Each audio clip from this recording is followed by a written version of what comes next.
Olá, alunos, tudo bem com vocês? Eu sou a professora Sheila Rodrigues, do componente de Língua Portuguesa. Vamos conhecer o nosso objeto de conhecimento? Vamos ver aí a aula de número 43, o objeto de conhecimento práticas artísticas em diferentes momentos históricos. E o detalhamento, realização de práticas artísticas corporais que enriquecem as sensações de relacionar-se com o corpo, recriando novas formas de convivência e de aprendizagem. Apreciar com olhar crítico diferentes produções artísticas, estabelecendo relações entre a arte e a vida real nos diferentes segmentos sociais, políticos, históricos e culturais. Fazer comparações das práticas artísticas empregando a linguagem corporal nos diversos espaços culturais. Muito bem, então esse é o assunto que nós iremos estudar. Seguimos para a nossa aula.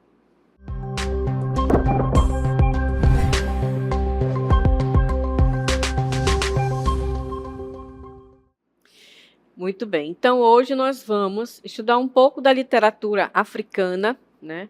Por que a gente deve estudar a literatura africana? Porque esses países que foram colonizados por Portugal, igualmente aconteceu também aqui no continente americano, né? O Brasil foi colonizado por Portugal, então esses países na África, eles falam a língua portuguesa, né? Assim como também tiveram influência da cultura europeia, né? Tanto aqui no Brasil como nos países africanos. Então, por isso, a gente deve estudar um pouco da história da África, desses países que foram colonizados por Portugal, porque nós temos a língua em comum, né? Então, por isso a gente faz esse estudo, né? Mostrar para vocês um pouco dessa cultura, porque, afinal de contas, o Brasil também, né, tem aí a parcela dos negros, né, que foram trazidos aqui para o Brasil. E justamente nesse período em que Portugal já estava colonizando o Brasil, assim também eles fizeram a expedição para a costa da África, né? Justamente eles passaram por esses países que vocês podem observar no mapa, não é?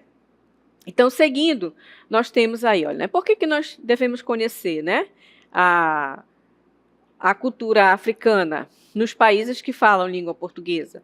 Porque nós herdamos a cultura europeia também, né? E nós tivemos influência tanto da cultura europeia quanto da cultura africana, que inclusive na nossa língua, na língua portuguesa, existem várias palavras que são vindas da língua africana, certo? Então, seguindo, nós temos, para os estudos da literatura, né, da língua portuguesa, interessa aquela produzida nos países que Portugal colonizou, né? Que inclusive a língua oficial desses países é a língua portuguesa. Apesar de que, quando os portugueses chegaram nesses países, eles já tinham as línguas deles, né? Então eram muitas línguas. Assim também, quando os portugueses chegaram aqui no Brasil, já haviam vários índios aqui, né? Vários nativos, e eles tinham as línguas também, as línguas indígenas, né? Podemos dizer assim, línguas indígenas, mas hoje a gente já fala, né, uma língua nativa própria aqui do Brasil. Então, assim como aqui no Brasil os índios já tinham as suas línguas, na África também eles tinham as línguas nativas deles, né? E aí, com essa colonização, eles passaram a ter a língua portuguesa como a língua oficial do país. Porém, hoje, esses países eles continuam falando várias línguas, não só o português, mas também as línguas originárias.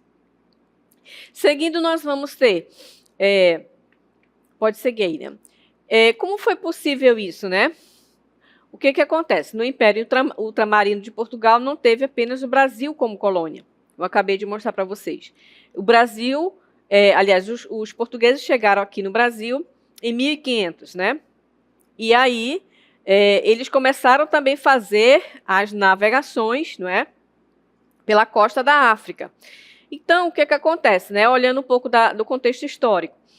Portugal tinha uma grande dívida com a Inglaterra, né? Porque para financiar as grandes navegações, eles precisavam ter recursos, né? Eles precisavam ter navios, precisavam ter mantimento e precisavam ter armamento, não é?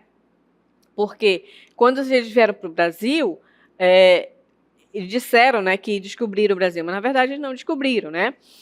Hoje, na atualidade, nós podemos ter a oportunidade de conhecer o outro lado da história, né? Porque os livros da história, os livros históricos, eles vão contar do ponto de vista europeu, no caso do colonizador, não é? E quando chega agora, na nossa época, nós podemos descobrir através justamente das literaturas de escritores como os que a gente vai conhecer hoje, que eles contam o outro lado da história, né? Como foi esse processo de colonização, como aconteceu, de que maneira aconteceu, né? E aí nós temos a oportunidade de conhecer esse outro lado, né? Que é o lado do colonizado.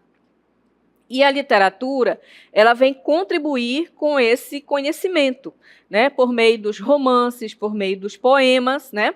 Dos escritores africanos, nós podemos hoje conhecer de que maneira isso ocorreu, né? Assim também, como aqui no Brasil, nós vamos ter também escritores, romancistas, poetas, que também vão descrever esse outro lado da história, não é? Então, nós podemos observar que, quando o Portugal, quando a coroa portuguesa, né, estendeu os seus domínios para os territórios da África e também da Ásia, né, nós podemos observar que não só os países africanos, mas também 2 países da Ásia foram colonizados por Portugal. Então, como Portugal tinha uma grande dívida com a Inglaterra, eles saíram fazendo essas grandes navegações em busca de recursos, né? Recursos minerais, recursos de agricultura, por exemplo, né? Terra, né? Para as plantações. No caso aqui do Brasil, por exemplo, nós tivemos a plantação de café e de açúcar, né? E tudo isso era trabalho dos negros escravos, né? Que eles traziam esses escravos daqui para o Brasil. Aliás, eles iam, né, para os países africanos, colocavam na costa da África, como vocês podem observar no mapa, eles tinham aí os postos, né, em que tinha lá os guardas lá, os portugueses que ficavam nesses locais, justamente para quê? Para fazer as negociações, tanto para a compra dos escravos, quanto para fazer as explorações, né? Então, aqui no Brasil, por exemplo, eles exploravam os minerais, né? A madeira, por exemplo, também, e os recursos da terra, né? Então, eles traziam da África os negros para trabalhar, né, a mão de obra escrava. E aí, nas grandes plantações de café e de açúcar, era o maior, né, digamos assim, o maior nível de produção que se produzia aqui no Brasil. E na África também. Na África também eles exploravam os recursos minerais, ouro, né, diamantes, e também o que eles pudessem plantar, né? Então, houve uma grande exploração, né, desses recursos, justamente porque eles precisavam desses recursos para pagar a Inglaterra, que eles tinham uma dívida muito grande com eles, né? Então, o domínio dos portugueses, né, se estendeu por esses vários países, né, até a segunda metade do século XX. Observe que século XX é 1900, né? A gente fazendo a contagem histórica, quando a gente fala século XX, significa que aconteceu o processo até 1900. Então, observe que a colonização, né, dos portugueses sobre a África demorou bastante, não é? Então, os escritores, eles vão justamente mostrar, através da literatura, como foi que aconteceu esse processo de colonização, né, dos portugueses nos países africanos, certo? Então, nós podemos conhecer agora esses países, né, olhando para o mapa, vocês podem visualizar, né, mais perfeitamente aí, ó, Moçambique, Angola, São Tomé e Príncipe, Guiné-Bissau, Cabo Verde. Então, esses são os africanos. E na Ásia também aconteceu, né? 2 países da Ásia também foram colonizados por Portugal. Então, aí na Ásia nós vamos ter o Timor-Leste e Macau. Foram apenas esses 2 países que Portugal também colonizou. Agora nós vamos conhecer um pouquinho da história que fala sobre a Revolução dos Cravos, que foi um movimento político, né, que aconteceu em Portugal. Segue o vídeo para vocês, daqui a pouco eu retorno. Olá, turmas! Eu sou o professor Temilson Montanho, do Componente de História. É um prazer estar aqui com vocês para a gente conversar um pouco sobre a questão da queda do salazarismo em Portugal e o processo de independência de alguns países africanos, tá bom? Como é que essas coisas podem se relacionar, né? Porque como é que o movimento ocorrido em Portugal, na Europa, vai ter alguma relação com a África? Aparentemente nada, né? Mas na verdade tem tudo a ver. Quando nós pensamos que, por exemplo, pós Primeira Guerra Mundial, nós vamos ter esse chamado período entre guerras ali, onde nós vamos ver a ascensão do nazismo e do fascismo, principalmente o fascismo, exercendo influências ali na Europa, nós vamos perceber também que Portugal vai entrar nessa mesma vibe de copiar esses movimentos autoritários, né? Tal qual estava acontecendo na Alemanha e na Itália. Então nós vamos ter aí, nesse inteirinho, o processo de surgimento desse movimento chamado de salazarismo, onde o principal nome que vai se destacar é Antônio Salazar como governante de Portugal nesse momento. Então, a partir daí, a gente começa a observar a imposição, né, de um forte regime que vai cercear os direitos civis, políticos e partidários também. Só que qual é a grande questão que vai envolver Portugal nesse momento? Porque Portugal, na sequência, vai acabar se envolvendo também na Segunda Guerra Mundial. E isso vai trazer grandes problemas para Portugal na questão econômica e militar, porque 40% da economia de Portugal nesse momento era revertida para as questões de guerra, gerando então um grande descompasso entre o que a sociedade precisava e a economia nacional.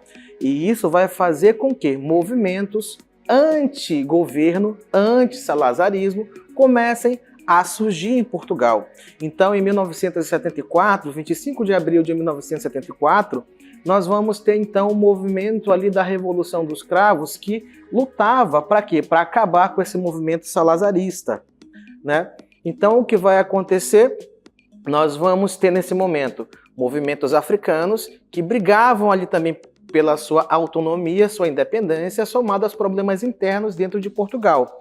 E Portugal tinha que se dividir então nessas frentes, né? Os problemas internos e dos problemas externos. Então a Revolução dos Cravos, quando estoura em Portugal, vai obrigar que o quê? Que as tropas portuguesas que estavam na África sejam recolhidas, que elas se retornem, facilitando então o processo de proliferação desses interesses dos países africanos, como por exemplo Moçambique, Guiné-Bissau, Angola, que de fato esses movimentos se fortifiquem localmente ali dentro da África. Isso vai obrigar a que esses problemas internos que estouraram vai fazer com que Portugal seja forçado, tá bom, a nesse momento a recolher suas tropas e permitir um processo de transição de forma mais pacífica desses países africanos que até então estavam a seu domínio desde o período das chamadas grandes navegações, tá bom?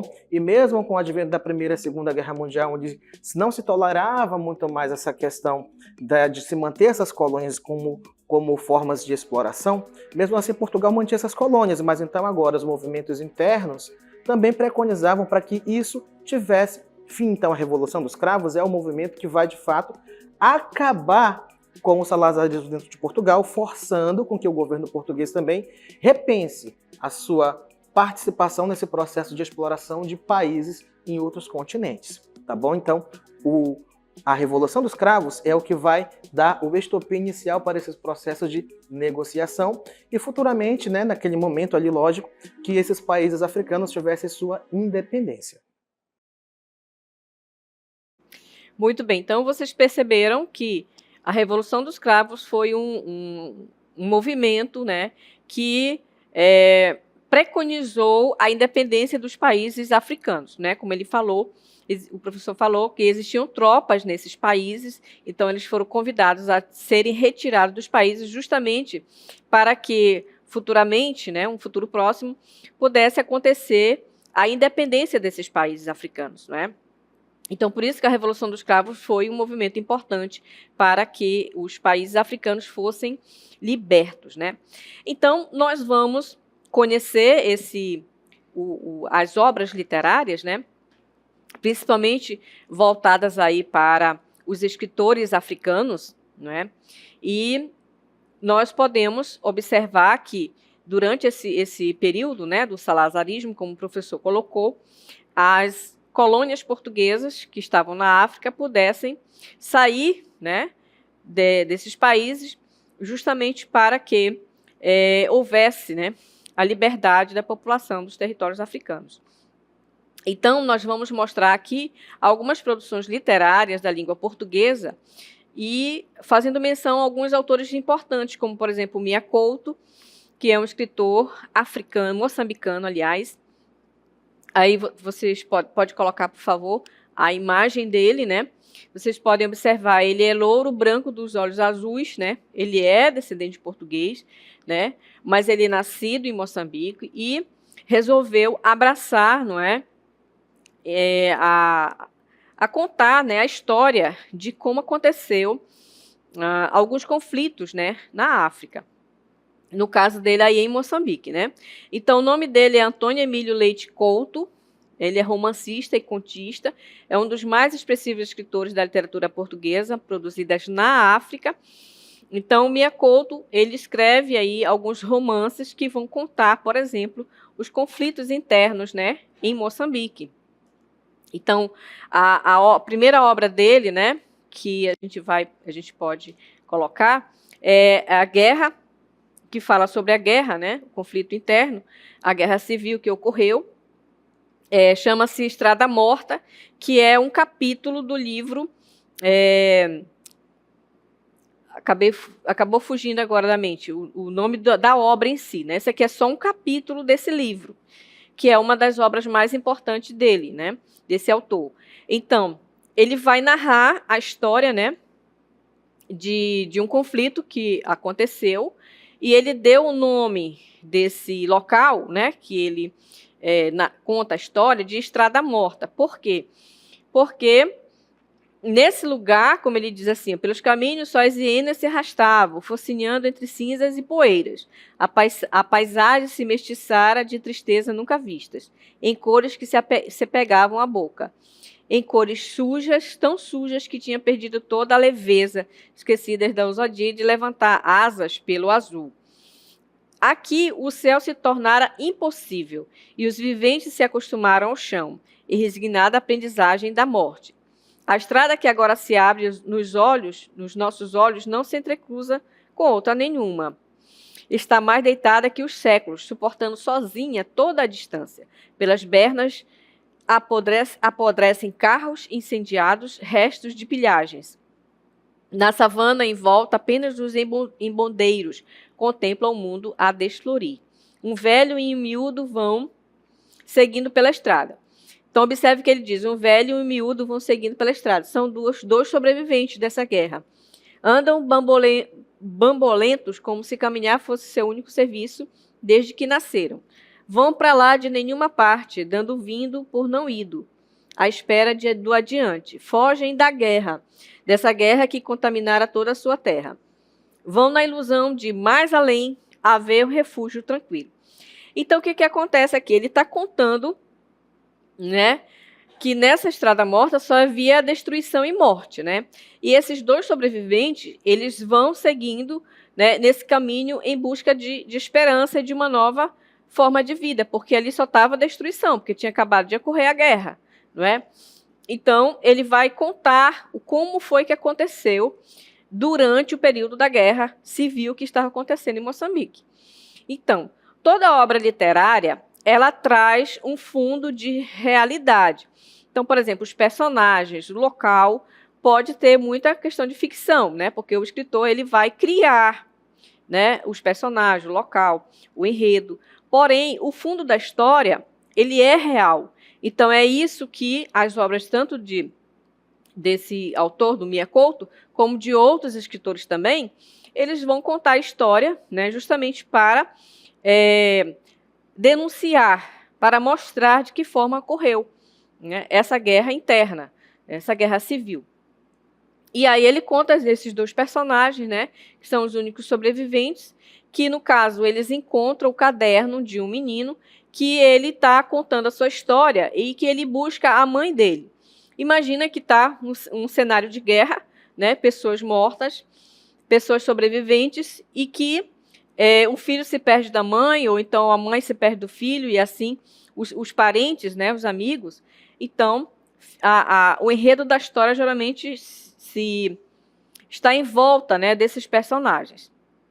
Já a obra A Cultura, que é o lume d'água, aqui no caso já é um conto, né, que ele vai contar já no pós-guerra, né? Acabou a guerra, agora vamos olhar para a questão ancestral, cultural, né?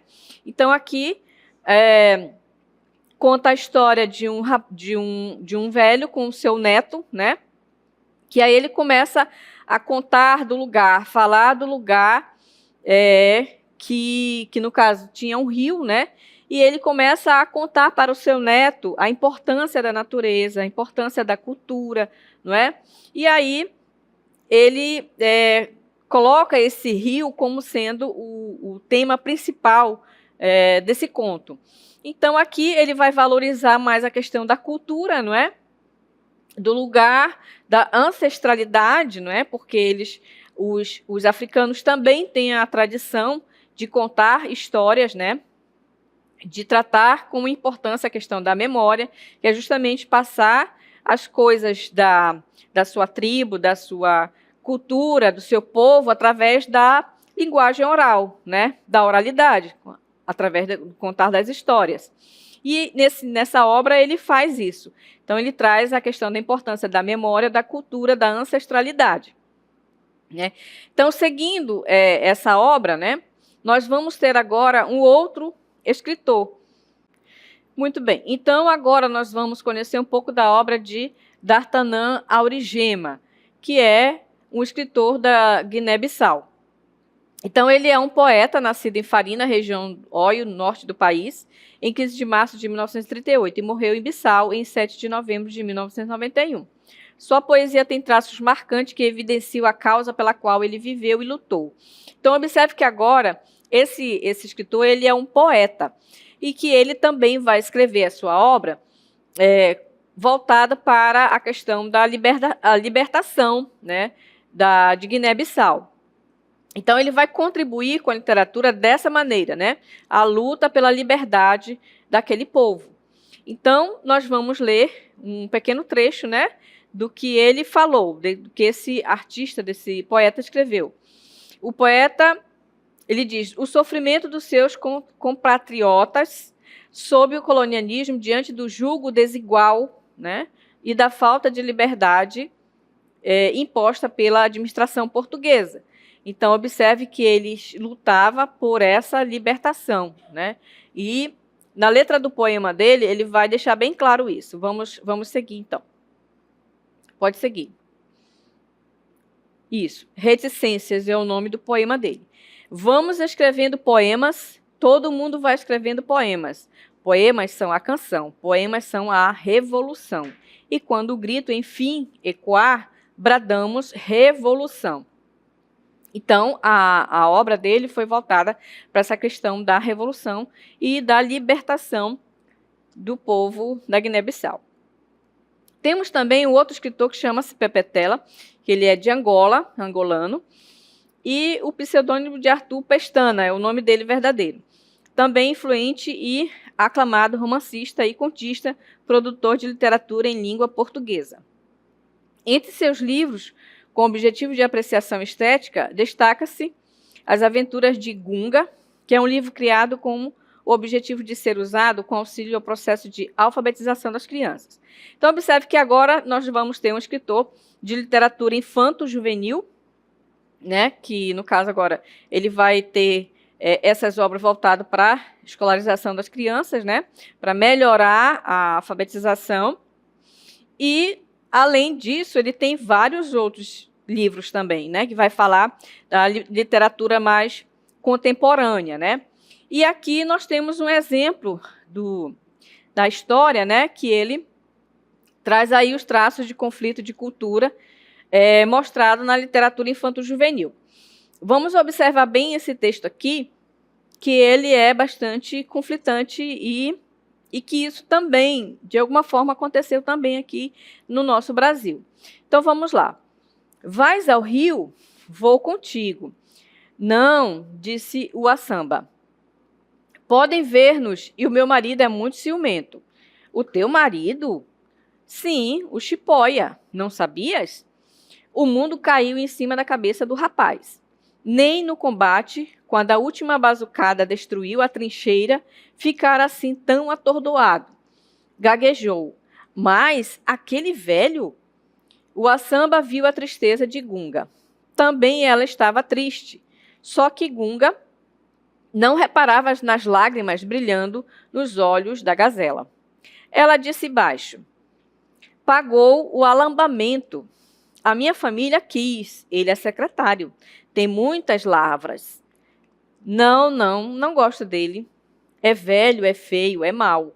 Antes eu brincava com as outras, ia dançar. Agora não posso. Ele não deixa. Manda sempre uma mulher vigiar-me. Só posso ir ao rio buscar água. Nem às lavras vou. Tenho de ficar com ele no quimbo, todo dia. Gunga encostou-se a uma árvore, porque o mundo era assim. Porque o mundo era assim. Tudo que era bonito, bom, era oprimido, esmagado pelo que era mau e feio. Não podia. O Açamba, tão nova, tão bonita, com aquele velho, lá porque ele a compraria a família, como um boi que se compra, ou uma quinda de fubá. Então, observe que aqui trata-se de um relacionamento, né, de uma jovem casada com um homem já de idade, não é? E que ele praticamente a comprara da sua família, né? Então, o rapaz fica estarrecido com isso, não é? E ele começa a fazer alguns questionamentos, né? Da questão do feio, do que é ruim, não é? E isso também, de alguma forma, acontecia aqui no Brasil também, né? Em outros povos. Essa questão de você, de uma certa família, né? Colocar uma jovem e fazê-la casar com uma pessoa mais velha que tivesse posses, né? No caso dele, no caso dela, né? Ela, com certeza, eles compraram alguma coisa, né? Que a família precisava. Então, ele vai trazer mais esses conflitos de relacionamento, né, do que acontecia nas famílias. E aí, esse escritor, ele tem também vários outros livros que vão tratar de outros assuntos. E, com isso, diante desses 3 autores que eu trouxe aqui para vocês, que falam sobre a literatura africana, justamente para que nós pudéssemos conhecer, né, os fatos históricos que ocorreram na colonização da África, por meio da literatura, não é? Então, a literatura ela vai trazer, ela vai revelar, ela vai denunciar as coisas que ocorreram no período da colonização. E assim nós podemos ter a oportunidade de conhecermos de que modo, de que maneira esse processo ocorreu. Então, essa foi a nossa aula e eu agradeço a participação de todos vocês e até uma próxima oportunidade.